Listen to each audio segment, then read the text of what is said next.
Nang malaman kong nagtagumpay ang kaibigan kong ito, sobrang saya ko para sa kanya. 3 beses siyang na-promote, may condo at bagong sasakyan na siya.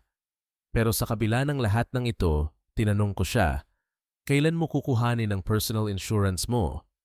Sabi niya, "Busy pa ako, pag-usapan natin yan mamaya." Isang araw, biglang sumakit ang tiyan niya. Colon cancer, stage 3. 31 years old. Nasa ospital siya, nag-aalala sa mga gastusin. Nakiusap siya, "Baka pwede nating gawan ng paraan yung insurance." Pero wala na akong magagawa. Nang bumalik siya sa bahay, ibinenta ang condo at sasakyan para sa paggamot. Naging broke siya, naghirap, at sa loob ng 2 taon, hindi siya nakaligtas. Ang sakit ng pagkawala niya at ang regret na sana ay naisip niya ang insurance bago pa man nangyari ito.